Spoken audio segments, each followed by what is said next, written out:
Kembali bersama kami di iBreak, saya masih ditemani oleh Cak Goni dan juga Pak Isa. Kita membahas terkait dengan bagaimana potret pendidikan di kota Surabaya yang saat ini masih diwarnai oleh adanya kasus perundungan, baik itu secara verbal, secara psikis, fisik, atau bahkan seksual. Cak Goni, kalau dari Kabinet Merah Putih baru ini, dari Kemendikdasmen, Kementerian Pendidikan Dasar dan Menengah, Prof. Muti mengatakan bahwa untuk mengatasi masalah perundungan secara global nasional di Indonesia adalah dengan satu diantaranya menambah tenaga BK atau bimbingan konseling di setiap sekolah, yang artinya murid ini yang mengalami perundungan harapannya bisa menceritakan, bisa mengeluarkan keluh kesahnya. Nah, apakah ini menjadi satu langkah yang tepat bisa dilakukan di kota Surabaya, Cak? Ya, solusi-solusi apapun terkait ini kan tercipta kepemimpinan yang baru. Mudah-mudahan harapan yang disematkan kepada pemimpin yang baru ini benar-benar dirasakan betul secara lahir dan batin. Karena kita ini membangun sebuah bangsa itu tidak bisa sendirian, ya kan? Jadi berbagai macam sektor, tidak bisa ini, tidak bisa ini. Ya, sejauh ini memang guru BK di tempat sekolah-sekolah kan ada, cuman persoalannya itu adalah ideal ataukah tidak. Dan ini menjadi sebuah solusi yang luar biasa. Prof. Muti mengatakan dari kacamata itu dilihat. Nah, sementara pendidikan itu dinamis. Betul. Ya kan? Tidak bisa rigid seperti ini tidak bisa. Diselesaikan ini muncul masalah baru lagi. Makanya saya bilang kepada teman-teman Dinas Pendidikan Jawa Timur itu, dia sudah melakukan pembinaan apapun. Tapi Pak, nyatanya seperti ini, saya bilang, di mana ada proses kehidupan, di situ ada pendidikan. Berarti ya tidak bisa seperti itu. Nah, maka dari itu ya harus disikapi dengan problem yang ada. Karena kalau kita melihat beberapa negara yang dalam artian itu pendidikannya itu makin baik, Finlandia, ya kan? Yang lain-lain itu kan juga makin bagus. Nah, sementara di Indonesia ini paling tidak ya harus ditata betul. Betul. Ya kan? Di dalam undang-undang pembukaan undang-undang kan sudah jelas tujuan bernegara itu mencerdaskan kehidupan bangsa dan itu kan, itu kan jelas. Maka dari itu, lah ketika itu sudah tercerdaskan, ruang-ruang untuk melakukan hal yang negatif itu ya paling tidak sedikit demi sedikit bisa diminimalisir. Itu yang harus kita lakukan. Lah, dari sini kita bisa melihat untuk anak melakukan proses pembelajaran itu mulai dari sekarang kan ada PAUD tuh. Habis itu lanjut TK, lanjut SD sudah 6 tahun. Proses penanaman pembelajaran itu bagaimana? Jadi proses sejauh ini untuk membentuk karakter didik anak itu bagaimana? Kayak semisal kami yang dulu lahir di pesantren, kita ini betul-betul menghormati seorang guru, menjaga betul. Jadi guru turun dari surau saja, musola itu, sandal sudah kita siapkan. Jangan betul. Sekarang jauh dari peradaban itu. Sementara air minum saja, kalau guru dasar itu kita berebut. Jadi sampai hal seperti itu. Jadi tapi rasa takdim, rasa hormat itu luar biasa. Sekarang bisa dibantah betul. Lah ini kan apa yang salah dari pendidikan kita ini? Lah kan kayaknya melihatnya dari seluruh elemen. Makanya mulai dari pendidiknya, baik mulai dari pesertanya, jadi lingkungannya pun juga harus ditata. Betul. Makanya saya bilang, coba kita bisa lihat, kita tadi sudah ngomong, hal yang mempengaruhi anak itu apa? Orang tua. Lah orang tua, coba di Surabaya, kasus perceraian itu sudah berapa? Hampir ribuan. Terus, bukan ngomong tentang konteks perceraiannya adalah yang dianggap korban dari perceraian itu ada anaknya. Anak itu ada berapa? Proses tumbuh kembangnya bagaimana? Nah, sementara kewajiban negara itu ya wajib hadir pendidikan. Itu. Siap. Yang kita harapkan. Jadi bisa berkaca dari angka perceraian yang memang tidak dilihat bagaimana konteks perceraiannya, tapi korbannya siapa di perceraian itu, yaitu anak-anak yang memang kehilangan figur entah itu ayah atau ibunya, sehingga berdampak secara psikis yang dikhawatirkan itu terbawa hingga ke sekolah. Pak Isa, kalau tadi Prof. Muti menyampaikan harus menambah guru BK, tapi saya ingat betul, kalau salah mohon dikoreksi, kasus di Sidoarjo, ada siswa yang dilecehkan oleh guru olahraga laki-laki, istrinya bekerja di sekolah yang sama sebagai guru BK, melapor siswanya, tapi justru malah ditampar oleh oknum guru tersebut. Nah, artinya apakah guru BK di sini benar-benar menjadi solusi dengan menambah kuantitasnya untuk menekan angka perundungan, Pak Isa? Enggak, jadi gini, guru BK, guru dan sebagainya itu kan punya kewajiban yang sama, Ya. ya kan. Kalau tadi tidak hanya sekedar transfer knowledge, ya kan, tapi ada transfer value, Ya. nilai, ya kan begitu. Nah, semua guru itu bisa ditugas fungsikan menjadi bimbingan konseling. Oke, semua guru. Karena tugas guru itu tadi tidak hanya transfer knowledge, Ya, tapi ya. ada transfer value, itu yang disebut dengan pendidikan. Sepakat. Kan?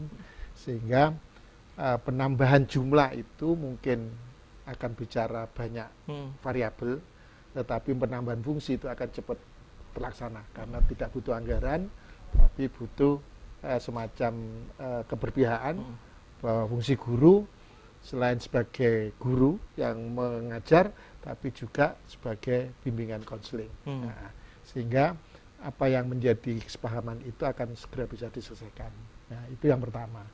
Yang kedua, tadi disebutkan ada 3 variabel yang bisa menyebabkan anak itu baik atau enggak. Ya, ya. Ada orang tua, ada sekolah, ada lingkungan. Kan begitu aja. Nah, orang tua tugasnya siapa? Ada DP 3A, ya kan?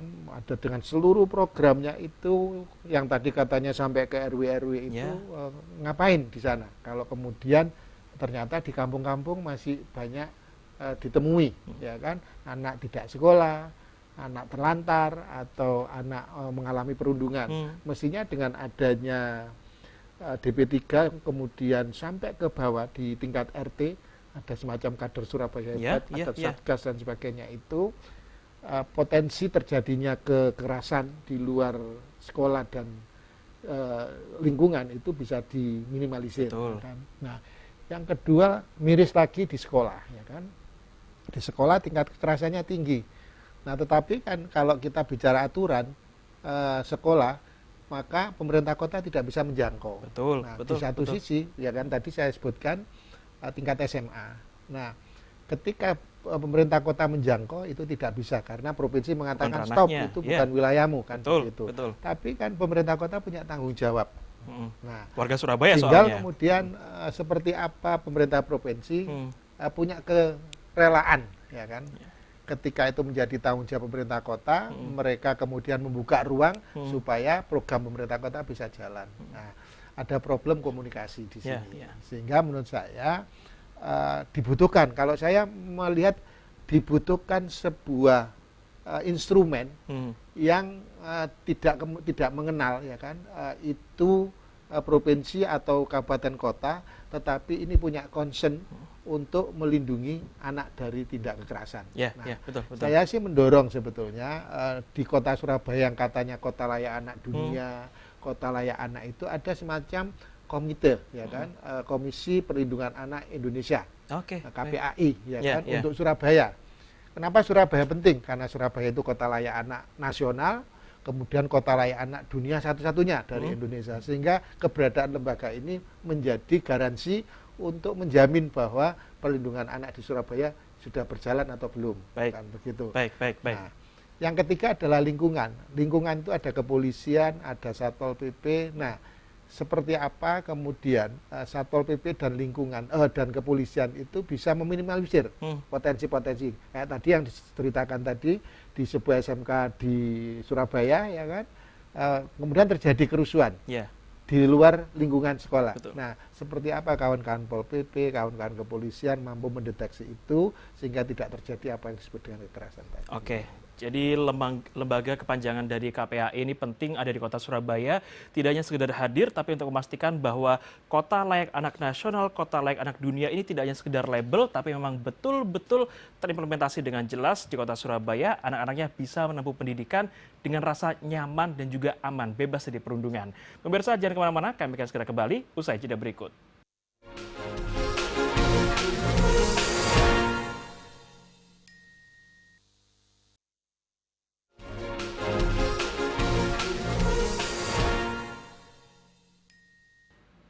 Pemirsa, Anda kembali bersama kami di iBreak. Di segmen terakhir saya ingin langsung ke Cak Goni terlebih dahulu. Cak Goni, dari yang sudah-sudah sepertinya Pemkot Surabaya tidak keberatan dan sebetulnya ingin jika kewenangan terkait dengan mengurus masalah SMA ini kembali ke tangan pemerintah Kota Surabaya. Bahkan Pak Isa mengatakan bahwa sepertinya kok tidak sejalan komunikasi, tidak match antara provinsi dengan kota. Bahkan sekarang di Pilgub pun masih menjadi satu hal yang menarik untuk ditawarkan, pendidikan SMA gratis. Nah, gimana langkah Pemkot, Cak? Apakah memang ke depan ingin kembali mengambil kewenangan untuk SMA atau bagaimana? Ya makanya kan ini kan terkait dengan regulasi. Kita ini hidup di negara yang memiliki aturan. Berarti aturan itu yang nanti menjadi kajian dan pencermatan bahwasanya kalau memang itu menjadi sumber sumber utama untuk menjadi halangan proses tumbuh kembang ini, ya berarti kita akan coba dorong dari teman-teman yang di atas paling tidak dicermati ulang terkait dengan regulasi itu. Lah sementara apa yang kita lakukan untuk menjamin warga Kota Surabaya, yakni Mas Heri sudah menyampaikan, jadi kita bersama-sama sebagai mitra pemerintah itu mengalokasikan anggaran sebesar-besarnya, beasiswa itu ditambah. Ya sebatas itu, dengan kapasitas mungkin kurang lebih kan setiap bulan 200.000 dengan memakai postur APBD kita. Itu bentuk atensi kepedulian kita. Tapi kita tidak bisa menjangkau kelebihan di mana ketika satu kecamatan tidak ada sekolah negeri. Nah, ketika ada sistem zonasi kan kacau balau kita. Betul. Itu setiap kali menjadi masalah setiap pendaftaran peserta didik baru. Lah sementara makanya kami kemarin pada waktu Pansus RPJPD menyampaikan terkait dengan SD, SMP itu kan 263. Jumlah idealnya berapa? Agar masyarakat ini tidak ada masalah. Jadi kita tambah sampai 300. Sementara SMP berapa? Kan 63. Ya apa? Sampai tahun 2045 bisa sampai 100. Itu sebuah wujud dari mana pemerintah kota ini care untuk membangun generasi muda ini menjadi lebih baik. Jadi sepertinya memang terkait dengan regulasi, jika mana itu satu-satunya menjadi penghalang, nah semoga harapannya kawan-kawan DPRD juga bisa mendorong yang di atas untuk bisa kembali merevisi terkait dengan bagaimana SMA ini diwenangi oleh provinsi atau kota. Pak Isa, terakhir apa yang disampaikan baik kepada teman-teman siswa di Kota Surabaya atau bahkan Jawa Timur, kasus perundungan ini sepertinya kalau Anda katakan masih menjadi fenomena gunung es, tidak banyak yang terungkap karena semuanya masih takut, enggan untuk bersuara. Lantas harus bagaimana Pak Isa? Monggo. Iya, jadi sekarang ini kan katanya merdeka belajar, tetapi rezimnya dibiarkan menjadi otoritas sekolah dan guru. Nah, karena ini menjadi otoritas sekolah dan guru, anak-anak seharusnya menjadi subjek yang menentukan dirinya, dibantu untuk berkembang, menjadi harus mengikuti apa yang menjadi aturan sekolah dan apa yang menjadi kemauan guru. Nah, kalau sekolah dan gurunya itu baik, ya kan, maka dia akan bisa berkembang dengan baik. Tapi masalahnya kan sekarang begini, anak-anak kita itu kan macam-macam. Kemarin saya ada di sebuah sekolah yang muridnya itu kelas menengah ke bawah semua, dan secara mental di IQ di bawah semua gitu. Bayangkan sekolah kayak begitu. Lalu kemudian kalau diminta ngukur anak itu dari sisi akademis, anak-anak ini tidak akan pernah disebut sukses kan. Betul. Nah, sehingga sekolah harus paham betul apa sih kebutuhan anak ini, apa yang harus dikembangkan. Nah, semua sekolah dalam konteks memanusiakan anak-anak tadi itu harus memahami apa yang menjadi kebutuhan anak-anak. Pertanyaannya kemudian, ada tidak sekolah yang begitu? Adakah guru kita yang begitu? Nah, yang kedua, konflik itu terjadi karena memang tidak ada standar, ya kan. Nah, saya mendorong kawan-kawan DPRD, kawan-kawan pemerintah kota untuk membuat standarisasi biaya pendidikan bermutu itu seperti apa, angkanya berapa, bantuan pemerintah berapa, sehingga itu akan meminimalisir konflik, ya kan.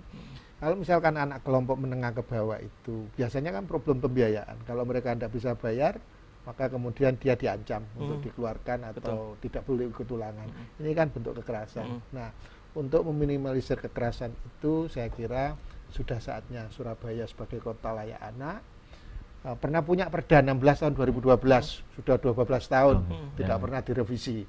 Nah, menurut saya itu perlu ditinjau ulang, lahir kemudian Perda baru, revisi lah ya kan, yang mengatur tentang sesungguhnya biaya pendidikan di Surabaya untuk bermutu SD itu berapa, SMP Baik. itu berapa, sehingga akan bisa diukur, oh biayanya sekian, capaiannya harus sekian, sehingga Oke. DPRD bisa kontrol, pemerintah kota bisa kontrol, masyarakat bisa kontrol semuanya. Ya, harus ada standarisasi biaya pendidikan bermutu itu seharusnya berapa, sehingga ada tolak ukur juga kalau ternyata standarnya sekian yang dicapai apa saja, kalau kurang nah ini bisa di-upgrade lagi oleh pemerintah Kota Surabaya. Tadi masukan-masukan Pak Isa sudah disampaikan, semoga ditampung dengan baik oleh Cak Agoni dan bisa dibawa ke DPRD kawan-kawan yang lainnya.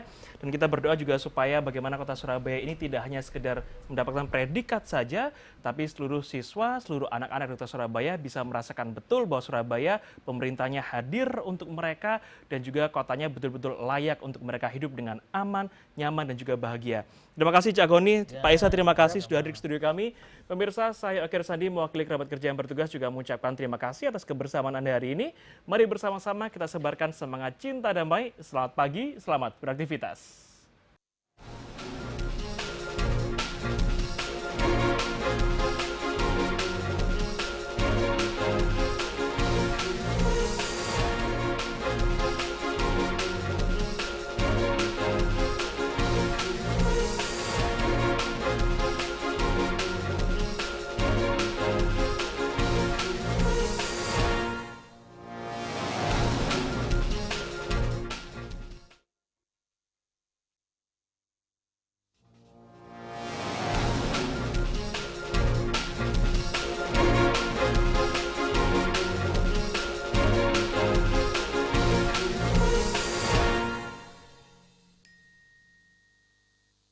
Bagaimana kabarnya hari ini? Semoga selalu sehat dan juga selalu lancar semua urusannya. Senang sekali saya Oki Sandi bisa kembali menyapa Anda dalam iBreak edisi hari ini, di mana kita akan membahas terkait dengan isu-isu terkini di Kota Pahlawan tercinta khususnya untuk hari ini.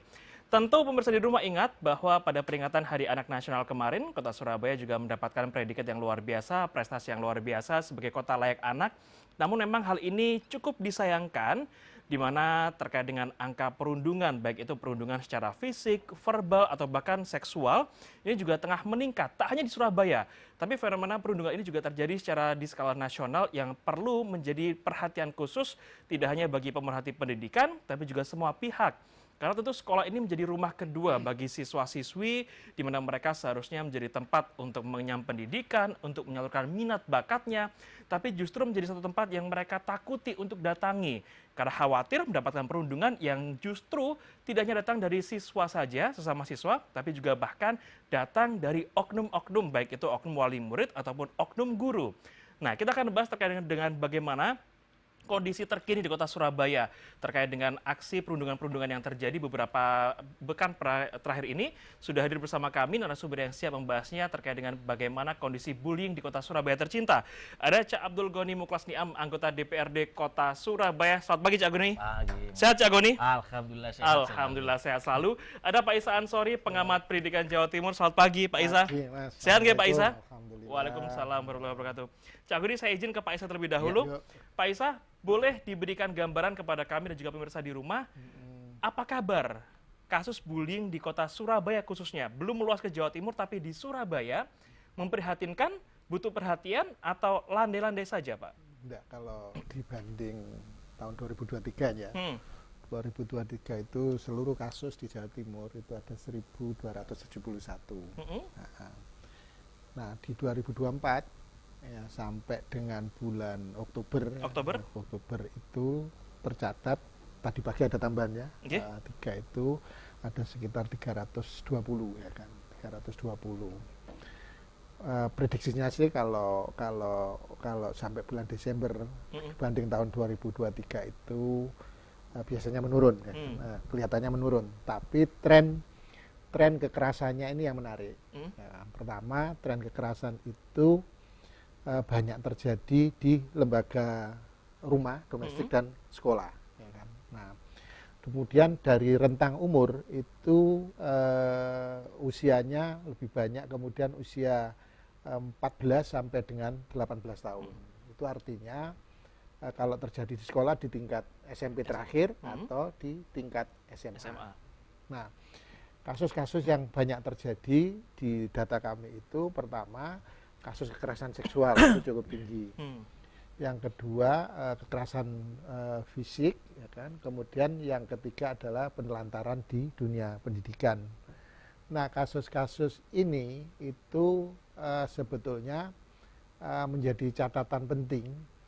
Kenapa di Surabaya, ya kan, di Surabaya masih terjadi, dan kemudian di tingkat Jawa Timur itu tidak sinkron, ya kan? Artinya begini, Undang-Undang 20 tahun 2014 yang memberikan kewenangan bahwa SMA, SMK dikelola oleh provinsi dan kemudian di bawahnya dikelola oleh kabupaten kota, ternyata lebih banyak tidak inline. Ya, tidak inline artinya begini, kota itu misalkan punya kebijakan, begitu kemudian anak-anak itu menginjak usia SMA, kota tidak bisa menjangkau, sehingga kemudian kebijakan kota itu tidak bisa terjadi di tingkat SMA dan SMK. Sehingga sebetulnya ada pertanyaan besar, Undang-Undang 20 2014 itu masih efektif enggak? Ya kan? Di tengah perjuangan kota untuk menjadikan kotanya layak anak, ya kan? Kemudian ada batasan di tingkat SMA, kota tidak bisa menjangkau ke sana. Dinas pendidikan kota juga tidak bisa menjangkau ke sana. Sementara di tingkat provinsi, dinas pendidikan itu kemudian tidak terlalu inline dengan program yang ada di kabupaten kota. Sehingga kemudian terkesan ada pembiaran. Ada pembiaran. Saya sepakat tadi Cak Goni ngomong gini, pendidikan itu memanusiakan manusia, ya kan? Menarik ini kan, betul, ya betul, kan? betul. Nah, artinya apa? Di dalam pendidikan itu yang dikedepankan justru bagaimana dunia pendidikan itu memahami apa yang dibutuhkan oleh anak-anak. Bukan anak-anak dipaksa memahami kebutuhan sekolah dan kebutuhan guru. Nah, kalau itu yang terjadi, akan terjadi konflik. Ya kan? Nah, hari ini konflik-konflik yang terjadi itu lebih banyak ketidakmampuan sekolah, ketidakmampuan guru memahami apa yang menjadi kebutuhan anak. Oke, siap. Jadi antara Dinas Provinsi Jawa Timur dengan kebijakan-kebijakan di kota maupun kabupaten ini tidak ada titik temu, tidak sejalan, sehingga kalau kata Pak Isa ini ada pembiaran di sana.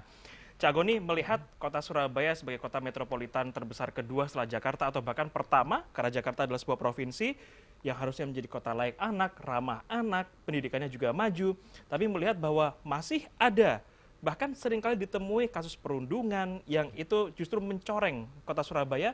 Gimana tanggapannya, Cak? Wah, ini sungguh menyedihkan menurut saya. Ini kan menjadi catatan karena tempo hari yang lalu kita menggelar rapat dengar pendapat yang sempat viral, yakni SMAK 2 Gloria dengan SMA Cita Hati, yang dimana SMK Gloria sudah menceritakan apapun kejadiannya seperti itu. Dari sini kami dari teman-teman DPRD mendorong, kan di situ kan ada delik pidananya, makanya silakan untuk berproses lebih lanjut agar ini ada efek jerah. Bahwasanya di dunia pendidikan itu jangan sampai tercipta ada sebuah ketidaknyamanan dan ketidakamanan, ya kan? Di mana di situ itu peserta didik itu menempa ilmu, menempa proses transfer knowledge, itu tidak boleh tercampur dengan hal-hal yang sifatnya negatif. Lah, kemarin hadir juga dari Dinas Pendidikan Provinsi, Dinas Pendidikan Kota, terus DP3A. Dari sempat saya juga agak keras sedikit. Saya ngomong kepada teman-teman, Surabaya ini kota pahlawan. Banyak melahirkan tokoh-tokoh besar. Dan tokoh-tokoh besar itu perlu diingat. Kita flashback ke belakang, mereka itu mengenyam pendidikan, proses pendidikannya juga sungguh luar biasa. Kenapa ini tidak dipertahankan dengan baik? Lah tadi juga sempat disinggung sama Mas Yusa, sampai Mas Isa. Jadi saya menyatakan bahwasanya berarti tujuan pendidikan untuk memanusiakan manusia ini tidak tercapai. Harusnya ini menjadi evaluasi bersama. Nah, kita sepakat bahwasanya hal-hal yang mempengaruhi untuk membentuk karakter anak itu kan ada 3 hal. Yang pertama orang tua, terus yang kedua adalah sekolah, dan yang terakhir adalah lingkungan. Lah maka dari itu harus terintegrasi dengan baik. Lah apa yang menjadi ciri dan corak khas arek Surabaya ini harus terimplementasi dalam setiap kegiatan pembelajaran. Jadi bukan corak-corak budaya-budaya dari luar yang seakan-akan anak ini atau peserta didik ingin mengekstensikan dirinya seperti apa. Baik. Ya kan? Jadi akan memunculkan ego-ego individualis yang luar biasa. Baik. Kan saya bilang kepada teman-teman dinas itu, Surabaya ini kota yang multicultural, itu yang harus dijaga. Ya. Itu. Oke, kita jeda dulu Cak Goni. Saya sepakat kalau tadi Pak Isa mengatakan sepakat di mana bagian kalimat dari Cak Goni soal pendidikan ini harusnya memanusiakan manusia. Kalau saya sepakat bahwa sekolah ini harusnya menjadi tempat yang aman dan juga nyaman bagi seluruh siswa sehingga mereka tidak takut ketika datang ke sekolah karena adanya kasus perundungan. Jangan kemana-mana pemirsa, kami akan segera kembali usai jeda berikut.